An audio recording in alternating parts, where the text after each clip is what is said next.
Okay. You ready? Yeah. 1, 2, 3. What's up, guys? Welcome back to the Flying Right Boys exclusive. This is Matt, and that's Kevin. And we got a quick one today. We're going to show you a little something. Look, man, I've been doing RC planes forever. And the other day, I found something that I'd never seen before.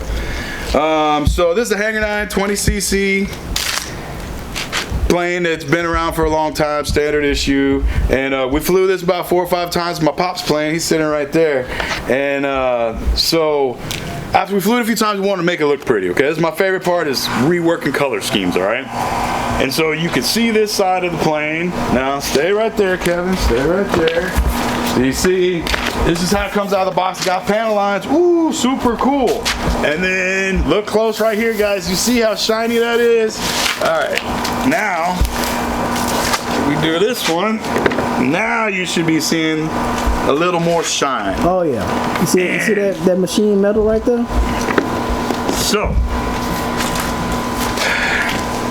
basically, how did it come to this, man? I just first spray painted the tail yellow, the wingtips yellow, the cowling yellow, and I was trying, that's what it was, and I was putting this stripe on here, and I got 15 different versions of this stripe in there, and so I'm trying to figure out the right color thing, you know, get my artistic stuff on. And so I went to the vinyl store to find some blue, because originally my blue was not matching this. Anyway, I go in this vinyl store, Kevin, and it's in like the Harwin area, right? Fodder and Harwin in Houston. If you know about Houston, there's a lot of imports in there, Asian imports, and holy cow, 2,000 colors of vinyl in the store, easy. It's like walking into a store and, you know, the vinyl rolls look like Monocoat. It's like they got 2,000 rolls of Monocoat. Every color you could imagine. So I was able to find the blue. And if you saw those pictures I put online, I mean, they got 200 different blue shades to choose from. And the other thing I really like is they got a roll, they got 1 foot square, they got 1 yard square, and it's like I got 5 yards for 25 bucks, man. Nice. Point is, now in 2024, we have different materials than we did.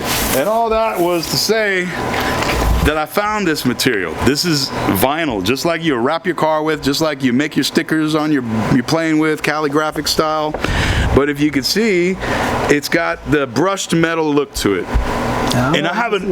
That's how shiny that is. And I don't know if you guys can see the actual strokes of it. Looks like it's brushed metal. Because if it was just chrome, it wouldn't have the same effect. As a matter of fact, this is chrome, Kevin, and I sanded it to give it that look.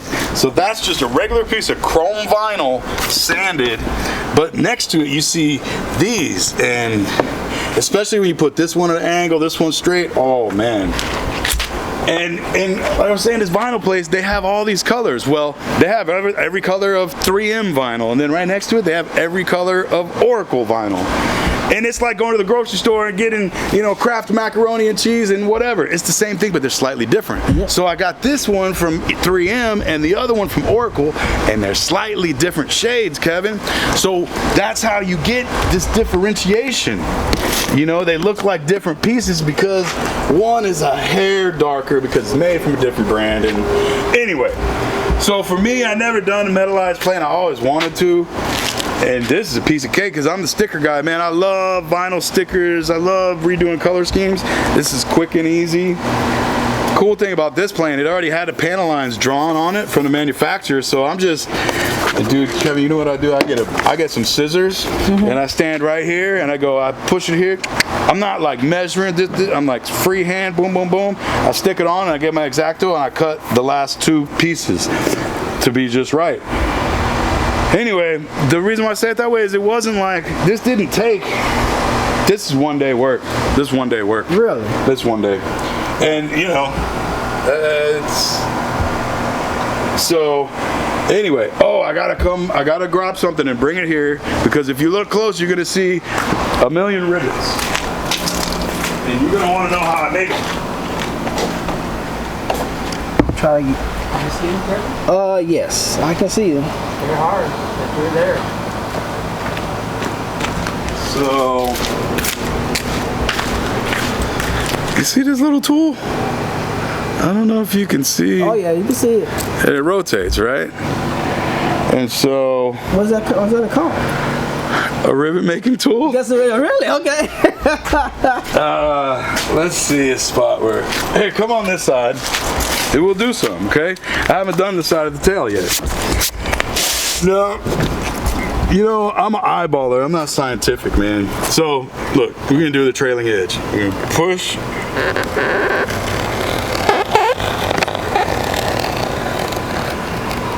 There. Do the tip. I'm gonna do the angle.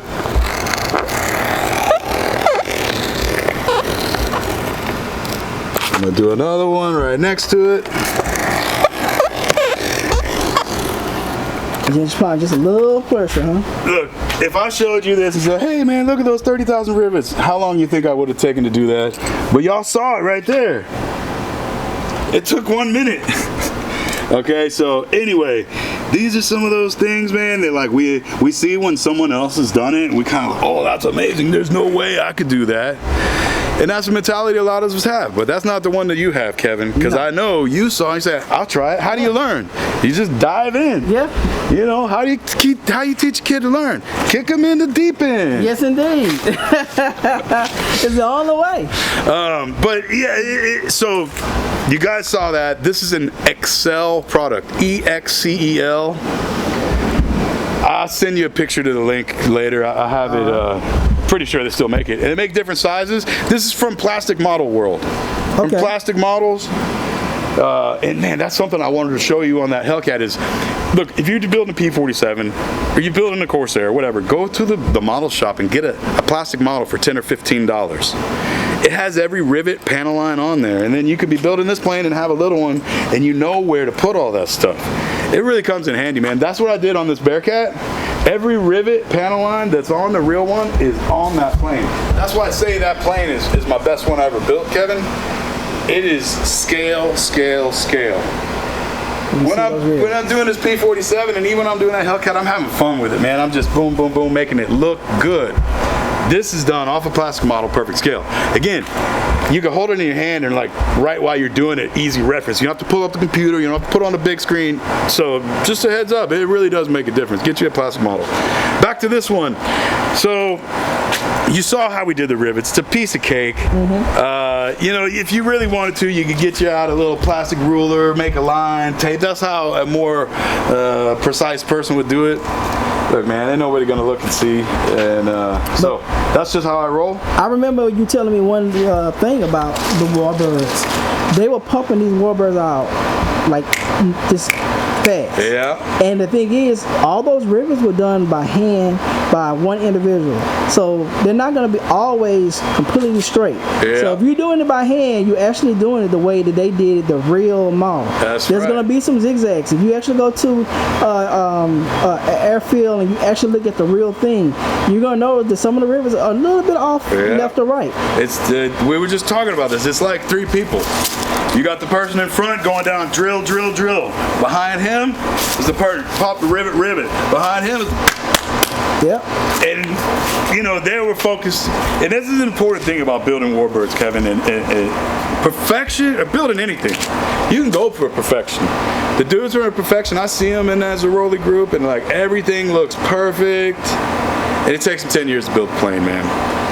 I say there's a mesh between execution, perfection, and end result.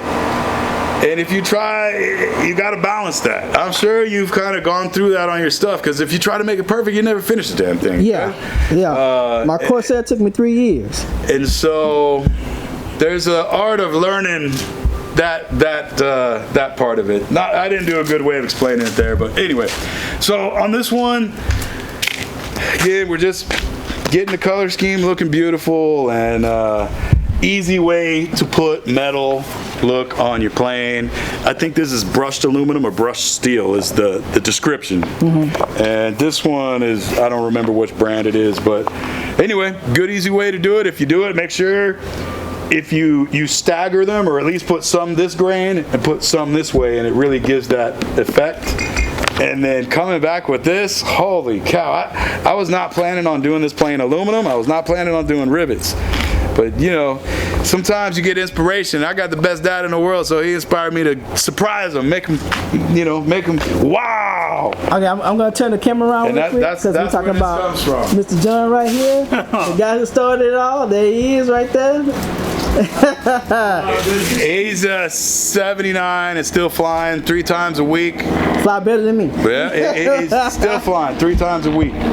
And and it's all in fun, man. How many hobbies you have? I could go out there and fly with my dad. We could share this hobby with everybody. It's so awesome, man. Oh yeah. And we get Speed Fresh out there, and now it's just a whole party. It's a party. Yes, indeed. Good, positive hobby. You can focus your energy positively, and it's a high self-gratification when you're done. You have something like this, and you take it out to the field. A lot of gratification. And then when it flies and comes back in one piece, it's magic, man. It's magic. Yep. So this is the Hanger 9 P-47. We've got it hooked up with some details. Hopefully these give you some tools for your toolbox to be able to make your planes prettier. And remember, guys, hit the like, hit the subscribe. We fly right and we go home. Yes, indeed. Kevin, take it from here. All right, guys, as you heard it from Matt, you know, this is a beautiful bird. It is the P-47 from Hanger 9. All right. Okay, I'm gonna do what you do, Kevin, because I was just watching videos. All right, we got more. So while we got this one out, guys, Kevin came over today, make an awesome video, and I pulled the birds out. So we're gonna show you some of the other ones too. You want to do this on this one or do another one? No, so we told you about the details here. Well, these are the big boys. Okay, this is a Ceroli Bearcat, 86-inch. Bearcat and the Hellcat were kind of like Hellcat first. Bearcat was the next evolution. This one came out right at the end of the war. Didn't see too much action, but got a little bit more power. But it's a smaller plane. That's why this is only 86, but that's 96. They're the same thing. Just this is a smaller plane, therefore it goes faster. Bearcat's a beast, man. It's a Focke-Wulf 190 killer, and they say that the dude went and flew a Focke-Wulf 190 and came back and said, "Let's build this." It has some similarities. Anyway, this is an awesome plane. I built it about 10 years ago. Super scale. It has all the rivets in the right place. Beautiful canopy, cockpit inside here. The pilot's head moves. I don't know if you saw, Kevin, it's got a rear view mirror, just like the real one, up in here with the little handle where you can pull to eject, and it's got the rear view mirror up. It's just super detailed. I really like this one. And got some LEDs, got the, you know, nice little exhaust, and it's got one of the things I did on this plane that I really like is these are SIG pins, and I put different sizes up here, different sizes down here. So the more you look at this plane, the more you will see. It's just got a lot of good stuff going on.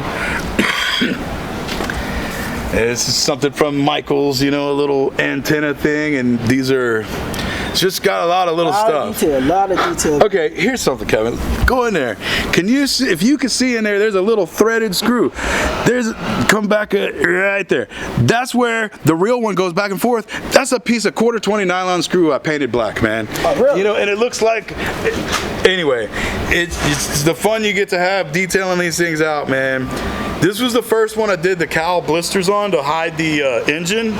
Now, this plane is, boom, I flew it out of fuel and it rocked it. So, but it's a good way for you to see. Again, this is a canopy blister. You load it up with epoxy. That's the epoxy in there. And it covers them up, it hides them. You know, otherwise it'd be a big spark plug hanging out there. It wouldn't look so pretty. So this is an awesome plane. The wings over his house. Maybe we'll get this one flying up here this year, but it has flown. Dude, it is fat. I don't know if you ever seen this one fly, Kevin. I have. Yeah. I have. The engine. When you ran out of gas in Bummer. Oh man. See, Speed Fresh had a video of that and it got deleted, and that's the only video I have of this. Oh no. You got one? I had to look at my archive. Anyway, that was at Austin 10 years ago. 10 years ago. Okay. So that's one Ceroli. We'll get her up this year, hopefully. And this one, this kind of started this whole thing off. The first thing was, I'm gonna fix this one and get it back up flying today. Sorry guys, they're picking up the trash. Yeah, that's all right. So this one actually I did not build. Someone else built this one. We had it at a prop nuts swap meet. Somebody had it, and I thought, what? And I scooped it up. Anytime you see a plane someone else build, especially someone good, you learn something, right? I'm sure those planes you got from me and other people, you see things and you learn, right? Oh yes, oh yes. I learned some things on this one. This thing has some amazing texture on it, raised, and it's gonna be very tough to tell, but this is lower, and then it's a raised ridge here, and then it's lower, and this guy just did some amazing work. I really like here. But it's gonna be hard to tell in the camera because this is not a glossy plane. But yeah, it's a matte. But again, and this is where I learned. You see the cowling trick. This is where, see that cowling on this one is even nicer than that. It slides in here, it locks in, and you just put the pin. All the weight is on this bracket. Anyway, it's got the GT80.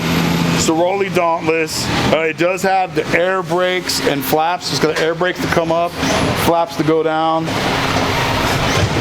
Dude, super reliable bird. Kevin, I bought this plane, put some batteries in it, started up, flown it 100 times. I had never ever done anything to this plane. Really?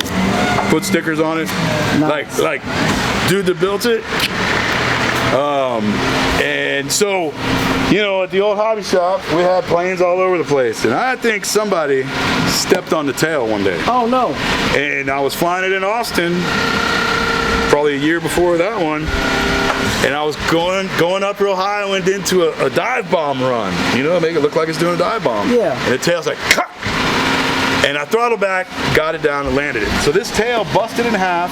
It was still on the plane. It was just, so I broke it off, drilled holes down here, put a carbon fiber rod through the center of it, glued it all back together, and painted. This happened a few days before I started that one. Because I hadn't done any of this stuff in so long, Kevin, I was like, man, I ain't building anymore. It takes so much, blah, blah, blah, blah, blah, blah. This gave me that little, you know, get you on that confidence and that, oh yeah. What do you call it? Anyway. Building high. Yeah, and so this was the first one I fixed. He's all ready to go. Honestly, all we got to do is test the engine. She's ready to fly. I'll probably fly this one before I fly that one, just to, because this dude ain't flown a big bird in a long time. I hear you.